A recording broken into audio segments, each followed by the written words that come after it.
안녕하세요. 남친과 한참 결혼을 준비 중인 30대 초반 여자입니다. 처음에는 시부모님에 대해 별 대수롭지 않게 생각했었는데 최근 들어 조금 걸리는 부분이 있어 조언을 구하고자 글을 씁니다.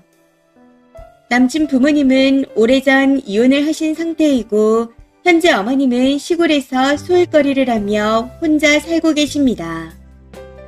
남친 집이 여유롭지 않다는 건 전부터 알고 있었지만 그나마 소일거리라도 하고 계시니 괜찮은 줄 알았었죠. 근데 얼마 전 신경 쓰이는 일이 발생했네요. 남친이 제 폰으로 온라인 쇼핑을 한 적이 있었는데 자동 로그인을 해놔서 그런지 저절로 로그인이 되더라고요. 그때 남친이 주문한 내역을 보며 뭔가 이건 아니라는 생각이 들기 시작했던 것 같습니다. 평소에 돈 아깝다고 라면만 사는 사람이라 밀키트 같은 걸 좀 시켜주려고 마이 페이지에서 주소를 보게 되었죠.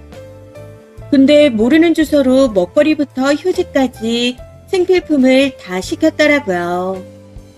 지역이 달라서 남친 집이 아니라는 걸 바로 알 수 있었습니다. 그런데 알고 보니 남친 어머니가 거주하는 곳이더라고요. 물론 자식으로서 어머니가 홀로 사시면 마음이 쓰인다는 건 충분히 이해하는 부분이지만 그걸 본 저는 걱정이 되기 시작했습니다. 혹시 결혼을 해서도 계속 이런 사소한 것까지 챙겨드려야 하는 건가? 하는 생각이 들었거든요. 사실 저희가 그렇게 넉넉한 형편이 아닙니다. 남친 모은 돈 3천에 제가 모은 돈 5천을 더해 저희 집에서 6천 정도를 도와주셔서 1억 4천 정도로 집을 구하고 있습니다. 여유가 안 되니 결혼식도 당연히 작게 하기로 했고 신혼여행도 포기하는 게 맞나 싶어 포기하려는 그런 상황이라 걱정이 되더라고요. 남친 부모님이 아직 60대이신데 왜 벌써부터 챙김을 바라시지? 이런 마음도 들고요. 저희 부모님도 여유 있는 게 아니지만 딸이 잘 살길 바라며 도와주시는 겁니다. 그래서인지 왜 남친 어머니와 아버지는 그런 생각을 안 하실까? 아니 왜 제대로 된 일조차 안 하고 계실까? 하는 등 생각이 많아지더군요. 참고로 저희 집은 세자매이고 제가 개운이라 부모님이 더 해주시려고 하셨지만 동생들을 생각해 받을 수 없다 했습니다. 셋이라 6천씩만 해도 1억 8천이라서요. 거기다 본인들 노후 부담도 안 주시겠다는 분들이기에 사실 저는 6천만 원도 안 받고 싶었습니다. 아무튼 사소한 것부터 걸리기 시작하니 이런저런 생각들이 꼬리에 꼬리를 물고 늘어지더라고요. 해서 그냥 대놓고 물어봤습니다. 혹시 부모님 보험은 있냐고요? 그런데 보험도 없으시다네요. 나름 차도 있어 운전도 하고 다니시고 친구분들이랑 놀러도 다니시는데 보험금 10만 원은 왜 없으신 걸까요? 경제적으로 풍족하지 않다는 걸 알고 있었지만 생각한 거 이상인 것 같았습니다. 한 분은 월세에 한 분은 전세에 사시는데 나중에는 어떡하지? 매달 생필품 사드리고 용돈도 드려야 하는 건가? 이런 생각들이 계속 머릿속에 맴돌아 너무 스트레스 받습니다. 돈 때문에 벌써부터 시부모님 되실 분들을 짐짝 취급하는 제 모습도 너무 싫고요. 무엇보다 이런 얘기를 조금이라도 꺼낸다 싶으면 자꾸만 피하는 남친 때문에 더 답답합니다. 해서 일단 결혼자금을 조금 더 모으고 하는 게 낫지 않을까 하면서 식을 좀 미루자 말했는데 마음이 예전 같지가 않네요. 제 이런 마음을 남친이 알고 상처받을까봐 걱정되지만 그렇다고 무작정 결혼하기도 두렵습니다. 저는 어떻게 해야 하는 걸까요? 댓글입니다. 첫 번째, 3천 가지고 결혼할 생각한다는 것부터 정신머리가 없는 거죠. 남의 집 아들 상처받을까 걱정하기 전에 귀하게 키워주신 쓰니 부모님과 쓰니의 미래부터 생각하세요. 저 정도라면 남친이 그 집 기둥인가를 걱정할 게 아닙니다. 쓰니네 기둥을 뽑아다가 그 집을 떠받치게 생겼잖아요. 제발 남친일 때 끝내세요. 두 번째, 삼촌밖에 없는 걸 알면서도 쓰니가 결혼한다 하는 거고 미혼이니 지금까지야 해줄 수 있었다고 생각합니다. 근데 앞으로의 일에 대한 계획이 전혀 없잖아요. 무엇보다 대화조차 회피하는 게 정말 큰 문제예요. 그 남친은 게으르고 무능한 부모에 대한 지원을 끊을 각오가 전혀 안 되어 있습니다. 그 문제로 매번 싸우면서 사느냐, 같이 감당하고 사느냐, 아니면 지금이라도 헤어지느냐는 쓰니에게 달렸습니다. 세 번째, 쓰니 남친은 기둥도 보통 기둥이 아니에요. 잘못했다간 톡 부러질 수준인데 같이 그 집 기둥이 될 생각이면 결혼하시고 아니면 헤어지세요. 이혼보단 파혼이 낫습니다. 지금이야 헤어질 생각만 해도 마음이 아프겠죠. 근데 저 정도 남자는 길바닥에 채이도록 널렸습니다. 제발 눈을 좀 더 높여보세요. 추가입니다.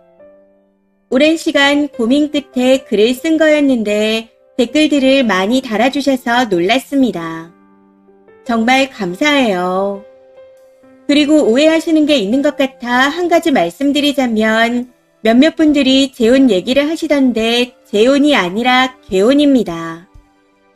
아무튼 조언해주신 댓글들을 읽고 질질 끌 문제가 아니구나 싶어 일단 부모님께 말씀드렸는데 두 분 다 아무 말씀도 없으시더라고요.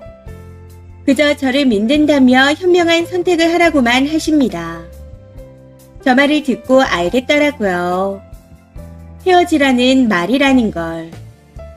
그때 저도 마음을 굳혔던 것 같아요. 오늘 낮에 잠깐 만났었는데 부모님 보험 얘기를 하니 두 분이 돈이 있으면 진작에 보험을 들었지. 일부러 안 했겠어. 라고 하며 갑자기 버럭 화를 내더라고요. 그냥 그 모습에서 확신이 든 것 같습니다. 자존심이 상할까 싶어 정말 조심스레 얘기했었는데 그 사람한테는 그게 단순히 기분 나쁜 이야기일 뿐인가 싶더군요. 사실 저는 그 이야기를 하고 난 후 현실적으로 들어갈 돈이나 아기를 낳았을 경우 어떻게 할지 얘기하려고 했던 거였거든요. 그런데 시부모님 보험 얘기가 나오자마자 말 그대로 불같이 화를 내는데 어이가 없었습니다. 결혼 전 이런 얘기는 당연히 해야 하는 거 아닌가요? 이게 제가 눈치를 보며 말할 부분은 아닌 거잖아요. 아무튼 그때 딱 느꼈네요. 결혼하면 나만 발을 동동 구르면서 살겠구나 하는걸요. 해서 그만하자 했습니다. 결혼 전 이런 얘기는 당연히 해야 하는 거 아니야. 왜 그렇게 화를 내는 건지 도저히 이해 못하겠어. 나는 내가 잘못한 거 아닌 걸로 눈치를 봐야 하는 거 싫어. 대충 이렇게 말하고는 집으로 돌아왔는데 계속해서 톡을 보내오고 있긴 하지만 그냥 이대로 끝날 것 같습니다. 속상한 마음에 술 한잔하고 쓰는 글이라 좀 횡설수설하네요. 어찌됐든 진지하게 댓글 달아주신 모든 분들께 감사드립니다. 추가 댓글입니다. 첫 번째, 잘 생각하셨어요. 저희 시어머니가 그러시더라고요. 힘들게 살수록 보험은 더 빵빵해야 된다고. 아프면 그 돈 어떻게 감당하려고 보험도 안 들어놨는지 모르겠네요. 그리고 화내는 걸 보니 피해의식도 있는가 본데 결정 잘하셨습니다. 결혼할 사이라면 더 투명하게 터놓고 얘기해야 하는데 회피하는 걸 보면 남편감으로는 정말 아닌 사람이었습니다. 두 번째, 저도 예전에 그런 결혼 문턱까지 갔다가 조상신이 도와서 안 한 적이 있어요. 그나마 그 남자는 모은 돈은 없어도 능력은 있어서 돈을 잘 벌었습니다. 근데 예비 홀시모였던 분이 30평대 신혼집을 보러 가는데 쫓아와서는 방 하나는 손님방이니 침대를 따로 들라느니 애 태어나면 봐줄 테니 걱정 말고 맞벌이를 하라느니 하더라고요. 알고 보니 아들 수입에서 매달 200 이상을 받아가고 매일 전화해서 돈돈돈 하는 분이더군요. 이런 사실을 알고 자신이 없어 헤어졌습니다. 만약 그대로 결혼했다면 임신과 동시에 합가하고 돈 뜯기면서 시집살이까지 당하는 지옥 같은 삶이었을 겁니다. 순이도 잘하신 거예요. 연락해서 계속 붙잡을 수 있으니 그냥 차단해버리세요. 이번 사연은 여기까지입니다. 시청해주셔서 감사합니다.